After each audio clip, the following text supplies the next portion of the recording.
네, 묵상 간증 두 주인을 섬기던 나입니다. 제가 5살 때 아버지께서 돌아가신 뒤 가족이 흩어지면서 저는 시골 보육원으로 가게 되었습니다. 보육원 원장님이 장로님이셔서 매일 새벽 예배를 드리며 아침 저녁으로 농사일을 하고 학교를 다녔습니다. 중학생이 되어 교회 수련회에 참석했다가 하나님을 아버지라 고백하게 되었고, 제가 원하는 고등학교에 가고 저와 비슷한 환경의 자매를 만나게 해주시면 교회에 잘 다닐게요 라며 야곱처럼 서원 기도를 했습니다. 기도처럼 저는 원하던 공업계 고등학교에 입학했습니다. 그리고 취업 후에는 저와 비슷한 환경에서 자란 자매를 만나 7년 만에 목사님을 모시고 결혼도 했습니다. 그러나 그동안 힘들게 살아온 저희 부부는 돈 많이 벌어서 잘 먹고 잘 사는 것을 우상으로 삼았습니다. 하나님과 돈이라는 두 주인을 섬기던 저는 물질의 노예가 되어 돈을 번다는 명목으로 지방 출장을 자주 다녔습니다. 아내는 남편이 부재한 가정을 지키려고 고군분투하다 산후 우울증과 공황장애로 힘들어했습니다.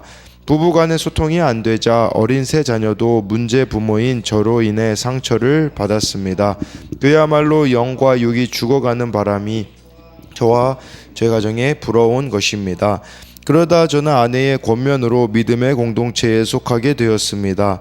말씀을 듣고 양육을 받으면서 제가 학생 때 기도했던 것은 까맣게 잊고 돈을 우상 삼아 이기적으로 살며 아내와 자녀들을 아프게 한 죄인임을 깨닫게 되었습니다. 성전 건축에 앞서 세상 세력이 반드시 제거되어야 하기에 하나님은 강력한 병거들을 보내셔서 제 안의 기복신앙과 물질 우상을 심판하셨습니다. 이 땅에서의 행복을 좇아 바벨론 포로 생활을 살던 삶에서 이제는 싹이라 이름하는 사람 예수 그리스도께서 돋아나 건축해 주시는 성전을 사모하게 되었습니다. 구원을 위한 사명을 깨닫고 아내와 세 자녀와 함께 한 말씀으로 서로의 죄와 부족을 나누며 걸어가게 하신 하나님께 감사드립니다. 적용하기입니다. 아직 믿지 않는 남동생에게 주일에 함께 교회에 가자고 권면하겠습니다. 큐티한 내용을 일주일에 2번씩 SNS 가족 대화방에 나누겠습니다.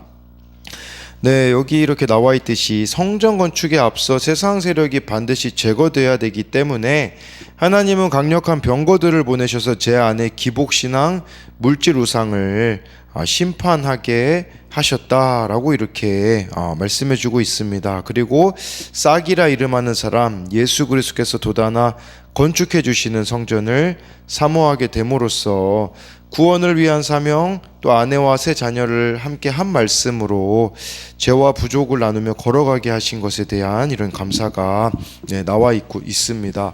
오늘은 이 스가랴 6장 1절부터 15절까지인데요. 먼저 1절부터 보면요. 1절부터 8절이 이제 마지막으로 8번째 환상이라고 볼 수 있습니다. 그래서 1절에 보면 내가 또 눈을 들어본즉 내 병거가 두 산 사이에서 나오는데 그 산은 구리산이더라 라고 해서요. 스가랴가 본 것은 내 병거입니다. 첫 번째 환상 때는 내 말을 봤습니다. 근데 여기 8번째는 병거를 보기 때문에 병거라는 것은 강력한 군사력과 힘을 상징한다라고 볼 수 있는데 네개라는 것이 이게 사방을 뜻하고 있기 때문에요. 온 세상을 두루다니며 이렇게 하나님이 이렇게 지키고 계심을 뜻하고 있습니다. 그래서 첫 번째 환상 때는요, 이 네 말들이 두루다녔거든요. 그렇다면 이 네 말이 두루다닌 것은 하나님의 전지하심, 모든 걸 다 알고 계신 하나님의 전지하심을 강조한다면 여기에 내 병거는요 하나님의 전능하심을 부각시키는 것이라고 할 수가 있습니다. 그래서 첫 번째 환상과 이 마지막 환상을 지금 비교할 수 있는데 첫 번째 환상은 말들이었고요, 여기는 병거였는데 이제는 새로운 날들을 위한 전투 준비가 완료가 되었다라는 표현으로 이렇게 병거를 이렇게 말씀해 주는 것이라고 볼 수가 있습니다. 근데 이 병거가 어디서 나오냐? 두 산 사이에서 나오는데 그 산은 구리산이더라라고 말씀해주고 있어요. 이 구리는 도대체 구리산은 뭔가 뭐 여러 가지 의견들이 있습니다. 그런데 제일 그나마 좀 확실한 것 중에 하나는 무엇이냐면요. 원래 첫 번째 지금 지으려고 하고 있는 성전은 두 번째 성전으로 수룹바벨 성전이라고 하는데 첫 번째 그 솔로몬 성전 때 있잖아요. 그때 두 놋 기둥이 솔로몬 성전을 받치고 있었습니다. 이것은 열왕기상 7장 15절부터 22절에 보면 이 구리로 만들어진 두 기둥이 여러분들이 아마 아실 수 있을 거예요. 야긴과 보아스라는 그 기둥이 있었다라는 것은 이것은 결국은 성전으로부터 이렇게 하나님의 능력이 나오고 있음을 보여주는 모습이다라고 할 수가 있습니다. 그러면서 이제 2절 3절 보면요. 첫째 병거는 붉은 말들이, 둘째 병거는 검은 말들이, 3절에 셋째 병거는 흰 말들이, 넷째 병거는 어룽지고 건장한 말들이 매었는지라 라고 해서 이 네 가지 병거를 맨 말들의 색깔이 나와 있습니다. 근데 이것도 또 여러 가지로 해석을 하더라고요. 그래서 여기 큐티인 같은 경우에는 뭐 붉은 말은 전쟁의 피, 검은 말은 기근, 흰 말은 승리, 어룽진 말은 뭐 전염병을 상징한다라고 하지만 이게 정확하게는 또 이 말들이 보면 요한계시록에도 나오는데 요한계시록과 스가랴가 조금 다른 의미로 쓰였기 때문에 정확하게는 이렇게 딱 특정 지을 수는 없어요. 근데 우리가 추정해 볼 수 있는 게 있어요. 이 여러 가지 말들의 색깔은 병거를 구분하기 위한 수단이고 등장한 말들의 색깔이 다르다라는 이 점 자체가 중요합니다. 그러니까 이게 무슨 의미를 갖고 있느냐보다도 다양성이라는 것이 중요하다라고 볼 수 있는데 이런 다른 색 말은요. 정해진 시대마다 하나님의 계획이 단계적으로 이루어진다. 그런 의미로 보시면 돼요. 그렇기 때문에 이 말의 색깔에 주목하기보다 각 시대마다 다양한 방법으로 하나님이 일하고 계시다. 이런 측면으로 우리가 이것을 보면 된다라고 할 수가 있습니다. 그래서 그리고 이 하나님의 뜻을 이루는 도구로 말들이 사용되었다라는 거 이게 중요한 거라고 볼 수 있죠. 이 말이라는 것은요. 빠른과 강건한 힘 때문에 사용이 된 거예요. 그 하나님의 뜻이 빠르고 강하게 이루어진다라는 것을 상징하기 위해 이렇게 말들이 사용되었다라는 것을 봐야 해요. 즉 하나님의 뜻이 신속하고 굳건하게 실행될 것이며 아무도 그것을 막을 수 없다라는 것이 특별히 3절에 건장한 말들이 상징하는 내용일 것입니다. 그래서 하나님은 반드시 그 뜻을 성취하실 것임을 기억해야 된다라는 것이겠죠. 또한 이 네 가지 말은 오늘 내게 갑작스럽게 임한 심판 같은 사건 역시 나를 망하게 하는 사건이 아니라 내 안에 죄악을 멸하시려는 하나님의 손길임을 기억해야 된다라는 것입니다. 그러니까 우리에게도 어떤 사건들이 갑작스럽게 찾아올 수 있어요. 그런데 이것은 바로 내 안에 죄를 제거하시려는 하나님의 손길임을 기억해야 한다라는 것입니다. 그래서 이것에 대한 적용으로는요, 큐티인에 나와 있듯이요, 내 삶의 성전을 건축하기에 앞서 내 병거에 의해 제거되어야만 하는 내 안의 세상 세력은 무엇입니까? 우리 안에 먼저 이 세상 세력이 제거되어져야 성전이 지어진다라고 할 수가 있는 것이죠. 4절에요, 내가 내게 말하는 천사에게 물어 이르되 내 주여 이것들이 무엇이니까 하니 스가랴에서에서 좀 중요한 것 중에 하나가 이것인 것 같습니다. 계속해서 스가랴는요 모를 때마다 묻습니다. 여러분 이게 우리가 살아가야 되는 방식이에요. 우리는 물어야 돼요. 무엇으로 묻습니까? 그날 큐티 말씀으로 묻는 거죠. 그리고요 기도로 물어야 합니다. 그렇기 때문에 갑작스러운 사건들, 이해할 수 없는 일들이 여러분들을 찾아올 때에 물으시면 대답해 주신다라는 것을 봐야 하는 것이죠. 그래서 5절에 보면요 대답을 하지 않습니까? 5절에 천사가 대답하여 이르되 이는 하늘에 내 바람인데 온 세상의 주 앞에 서 있다가 나가는 것이라 하더라라고 해서요. 내 바람이다 이것은. 그러니까 하나님의 명령을 받아 온 세상으로 가서 그 뜻을 준행하는 이들이다라고 할 수가 있어요. 그러니까 스가랴서에서 계속해서 강조하고 있는 것은 온 세상은 하나님이 주관하고 계시다라고 볼 수가 있습니다. 그리고요, 이게 내 바람, 이런 바람이 보입니까? 안 보이잖아요. 이것은 무엇을 뜻하는 거냐면 겉으로는 아무런 변화가 없어 보여요. 네, 막 낙심이 될 수도 있어요. 우리의 현실이 그렇지 않습니까? 겉으로 보기에는 이게 하나님이 진짜 일하시는 거 맞나 보이지 않거든요. 그런데 하나님은 강하고 힘센 사자들을 통해서 여전히 그 뜻을 바람처럼 행하고 계시다라고 이렇게 말씀해 주고 있습니다. 그렇기 때문에 눈앞에 보이는 현실을 보지 마시고 하나님을 바라볼 때 여전히 강하게 일하고 계시는 그분을 여러분들이 발견하게 될 것입니다. 6절에요. 검은 말은 북쪽 땅으로 나가고 흰 말은 그 뒤를 따르고 어룽질 말은 남쪽 땅으로 나가고 라고 해서요. 검은 말과 흰 말은 북쪽으로 갔다라고 말씀해 주고 있어요. 북쪽은 어디냐? 바벨론입니다. 그래서 하나님의 이 계획이 이제 바벨론에서 일어나는 것을 뜻하고요. 또 여기서 어룽진 말은 남쪽으로 갔다라고 하는데 남쪽은 어디냐? 애굽입니다. 애굽. 이게 지정학적 위치로요. 이 이스라엘의 위치가 위로는 바벨론이 아래로는 애굽이 압박을 하고 있는 강대국 사이에 끼어 있음을 보여주고 있는 것입니다. 그러나 이 위치가 하나님을 전심으로 의지하게 하려는 그런 의도가 있었던 거예요. 그래서 그 전에 정말 이 남유다 백성들이 멸망당하기 전에 애굽을 의지하지 말라라는 막 그런 말씀도 하시거든요.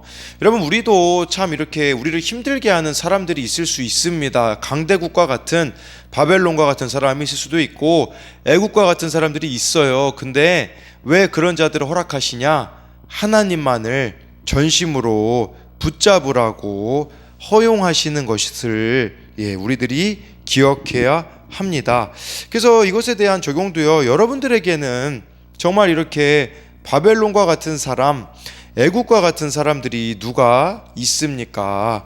그 사람들을 허용하시는 것은 하나님만을 의지하라는 뜻임을 알고 있습니까? 라고 이렇게 적용을 할 수 있겠죠. 7절에요. 건장한 말은 나가서 땅에 두루 다니고자 하니 그가 이르되 너희는 여기서 나가서 땅에 두루 다니라 하매 곧 땅에 두루 다니더라.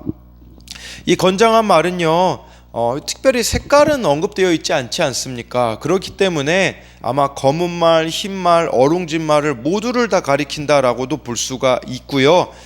그리고 땅에 두루 다니는 것은 하나님께서 온 세상을 두루 다니면서 이렇게 다스리고 계시다라는 겁니다. 여러분, 이처럼 하나님의 손길이 미치지 않는 곳이 없음을 기억해야 한다라는 것입니다. 그렇다면 우리들이 해야 되는 일이 무엇이겠습니까? 하나님의 다스림이 여러분들의 온 삶의 영역 가운데 미칠 수 있도록 여러분 자신을 날마다 하나님 앞에 숨기지 말고 드러내야 한다라는 거예요. 그렇기에 우리가 하고 있는 것이 죄고백이 그거 아니겠습니까? 왜 굳이 죄고백을 해야겠습니까? 내 삶에 이렇게 숨기고 싶은 영역조차도 하나님께 드러냄으로써, 공동체에 드러냄으로써 다스림을 받겠다라는 의미가 아니겠습니까? 그리고 이제 8절에요. 그가 내게 외쳐 말하여 이르되 북쪽으로 나간 자들이 북쪽에서 내 영을 쉬게 하였느니라 라고 이렇게 말씀해 주고 있습니다. 북쪽에서 내 영을 쉬게 하였다라고 이렇게, 북쪽은요 바벨론이지 않습니까? 그러니까 바벨론에서 내 영이 쉬었다라고 말씀해 주고 있는데, 여기서 쉬게 하였다라는 것은요 원어적인 의미로 보니까요 나의 화를 풀게 했다, 나의 마음을 풀게 했다, 나의 마음을 가라앉혔다라는 의미가 있어요. 무엇이 하나님의 마음을, 하나님의 영을 이렇게 쉬게 했을까요? 그것은요, 순종입니다. 순종. 이 북쪽 그 바벨론에서 살지 않고, 그 바벨론에서 하나님께서 주어진 말씀이 예루살렘으로 귀환하라는 말씀이었지 않습니까? 그것에 순종한 자들이 하나님의 마음을 이렇게 시원케 했다라는 것을 말씀해 주고 있어요.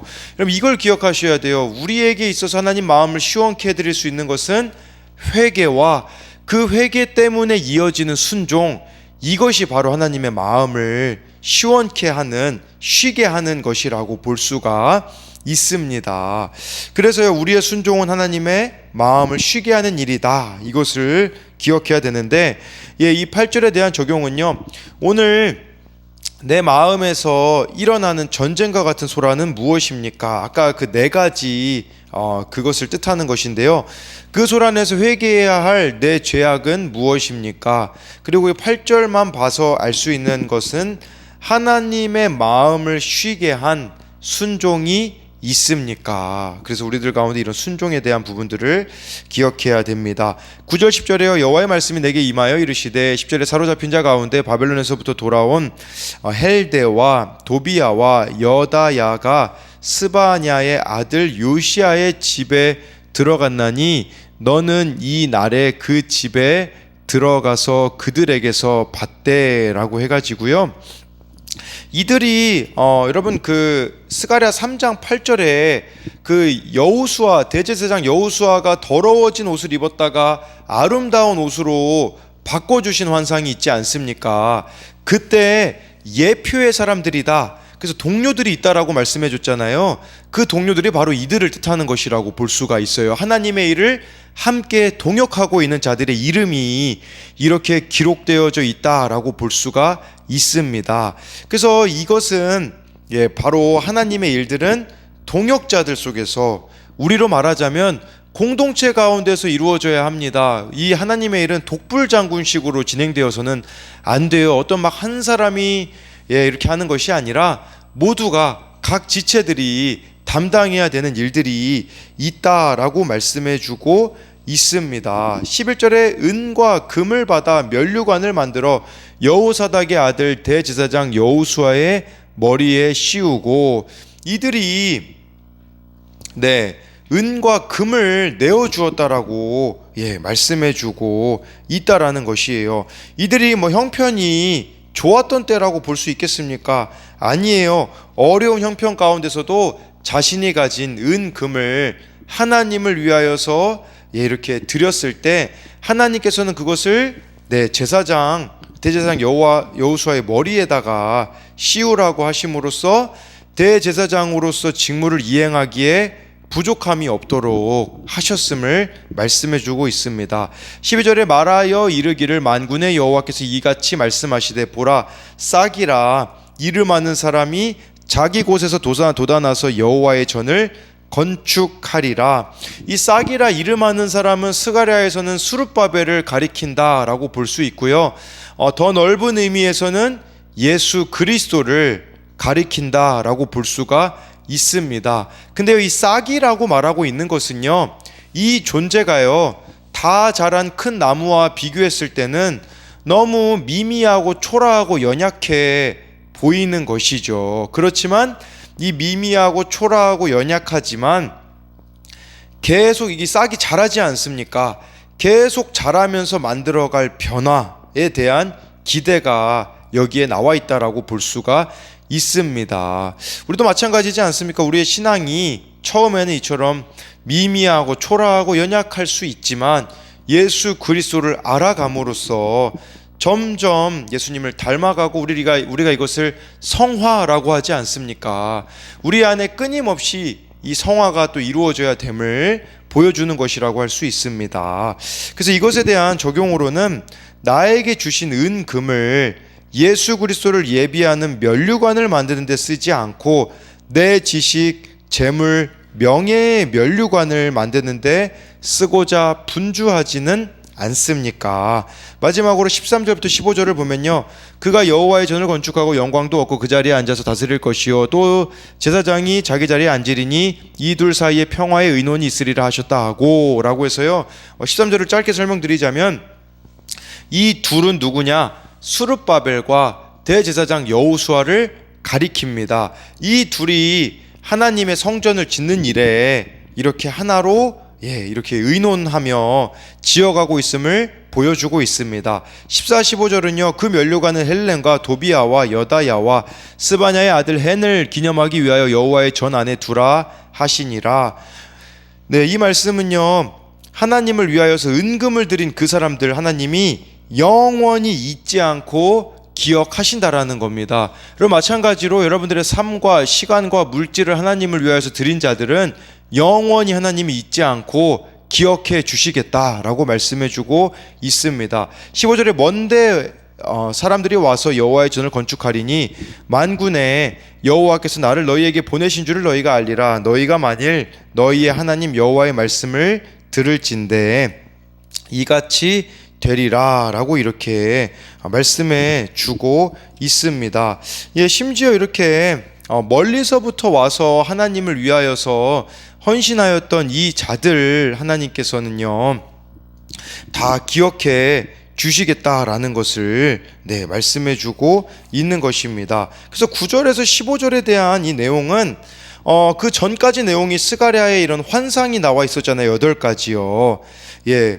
이 스가랴 환상은 백성들로 하여금 자신들에게 선포되는 하나님의 말씀에 귀를 기울이고 순종할 것을 촉구한다라고 볼 수가 있습니다.